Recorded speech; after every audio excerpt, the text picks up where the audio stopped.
अस्सलाम वालेकुम, मैं हूं फैसल अली और आप देख रहे हैं मेरा यूट्यूब चैनल। फ़लस्तीनियों के लिए एक बड़ी अच्छी ख़बर है और नेतन्याहू और इसराइल के लिए बहुत ही बुरी ख़बर है, क्योंकि आलमी अदालत इंसाफ जो इसराइल के जंगी जराइम के हवाले से तहकीकात जिसने शुरू कर दी थी,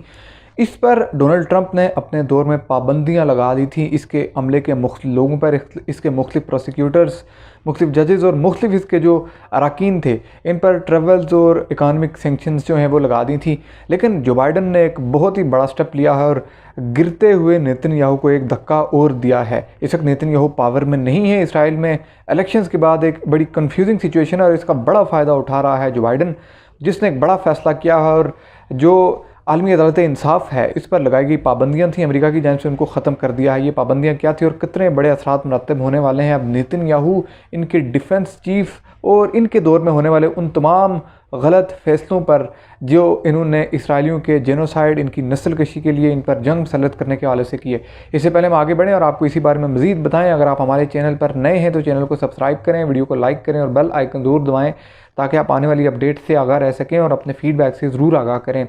ये एक डेवलपिंग सिचुएशन है और उस तमाम सूरत हाल का फ़ायदा उठाने की एक बड़ी मिसाल है जो इस वक्त इसराइल में दरपेश है, क्योंकि इसराइल में इलेक्शंस हुए थे 23 मार्च को। उसके बाद कोई भी जमात वहाँ पर उतनी अक्सरियत नहीं ले सकी कि वो वन ऑन वन इंडिविजुअली बाहैसियत एक सियासी जमात एक अक्सरियत के साथ अपनी सियासी हुकूमत बना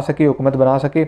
और एक बड़ी कंफ्यूजिंग सिचुएशन है। अपोजिशन इत्तेहाद नेतन्याहू के दरमियान मुकाबला सख्त है और अभी तक ये मामला चल रहे हैं कि हुकूमत कौन बनाएगा। यानी बुनियादी तौर पर नेतन्याहू वहाँ पर पावर में नहीं है, हुकूमत इनकी जा चुकी है। अब की बार इनको वो मैक्सिमम वोट भी नहीं मिल सके और इस तमाम सूरत हाल का बड़ा फ़ायदा उठाया है जो बाइडन इंतज़ामिया ने, जिन्होंने एक ऐसा फ़ैसला लिया है जो नेतन्याहू, इनके डिफेंस चीफ, इनकी फ़ौज के आला तरीन लोगों पर बड़े असरात मरतब कर सकता है। और ये फ़ैसला है आलमी अदालत इंसाफ के हवाले से।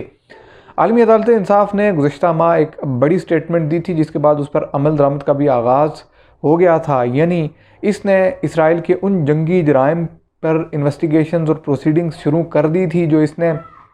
साल 2014 में एक बड़ी जंग की सूरत में, और इसके साथ साथ उससे पहले जितना भी इन्होंने कंटिन्यूसली जंग मुसल्लत किए रखी फ़लस्तीनियों पर,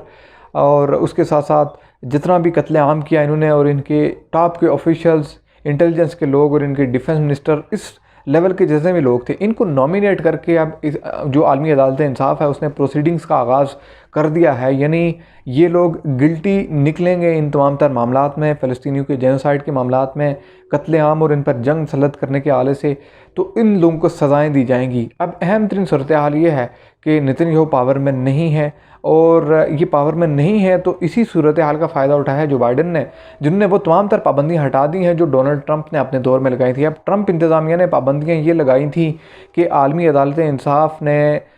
इसराइल के साथ साथ इसराइल के ख़िलाफ़ तो अभी इन्होंने प्रोसीडिंग का आगाज़ किया, लेकिन इससे पहले इन्होंने अमेरिका के जंगी जराइम के हवाले से प्रोसीडिंग का आगाज़ किया था। तहकीकात और इन्वेस्टिगेशन शुरू की थी जो अमेरिका ने अफ़गानिस्तान में बड़े पैमाने पर जंगी जराइम किए, कत्लेआम किया अफ़गानियों का, और उन तमाम तर जंगी जराइम में मुलव्वस अमेरिका के ख़िलाफ़ बड़ी तहकीकात का आगाज़ हुआ।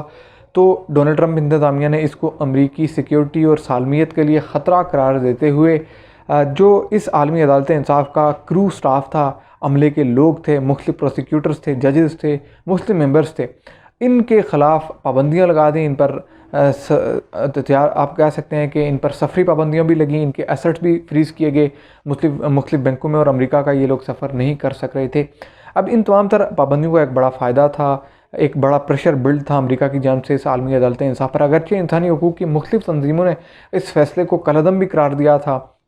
और इसकी मुखालफत भी की थी कि ये एक बहुत ही गैर इंसानी अप्रोच है अमरीकियों की जानिब से आलमी अदालत इंसाफ की जानिब, क्योंकि आलमी अदालत इंसाफ एक इंडिपेंडेंट इदारा है, एक ऐसी अदालत है जिसके कम से कम 120 मेंबर्स हैं, जिसमें अमेरिका और इसराइल शामिल नहीं है और बहुत से दीगर मालिक भी शामिल नहीं हैं। अब अमेरिका और इसराइल नॉन मेंबर्स होने का ही फ़ायदा उठा रहे हैं कि ये आलमी अदालत इंसाफ के इन जुरिस्डिक्शन को भी चैलेंज करते हैं, इसके मुख्तलिफ जो स्टेप्स हैं उनको भी चैलेंज करते हैं कि आप जंगी जराइम पर इन्वेस्टिगेशन नहीं कर सकते, आप हमारे जो स्टेप्स हैं जो हमने अफ़गानिस्तान में लिए या जेरूशलम में या फ़लस्तीन के हवाले से लिए, आप उनको इन्वेस्टिगेट नहीं कर सकते क्योंकि ये आपकी हदूद और क़यूद में नहीं आता, जुरिस्डिक्शन में नहीं आता और हम आपके मेंबर भी नहीं हैं। लेकिन आलमी अदालत इंसाफ ने अमेरिका और इसराइल के मामलात पर, इनके जंगी जराइम पर तहकीकात का आगाज़ किया। अब डोनाल्ड ट्रंप ने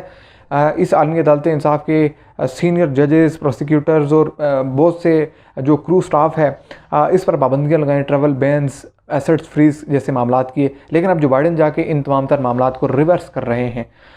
जो बाइडन के पहले, इनसे पहले जो इन्हीं की पार्टी के जो पहले अमेरिकी सदर रह चुके हैं बराक ओबामा, इन्होंने बड़ा तावन किया ICC के साथ, इंटरनेशनल क्रिमिनल कोर्ट जो है इसके साथ। और उस वक्त भी अमेरिका की जानिब से, अमेरिकियों की जानिब से जो बराक ओबामा है उनको बड़ी मज़ामत का सामना था। लेकिन यह बुनियादी तौर पर वही अप्रोच है जो बराक ओबामा की थी, और अब यही अप्रोच जो बाइडन की है कि इन्होंने आलमी अदालत इंसाफ के जो इंटरनेशनल क्रिमिनल कोर्ट है जो सिर्फ जंगी जराइम के मामला को देखती है, उसके अमले पर लगी तमाम तर पाबंदियों को ख़त्म कर दिया। और ये एक बहुत ही बड़ा धक्का है, दचका है नेतन्याहू के लिए,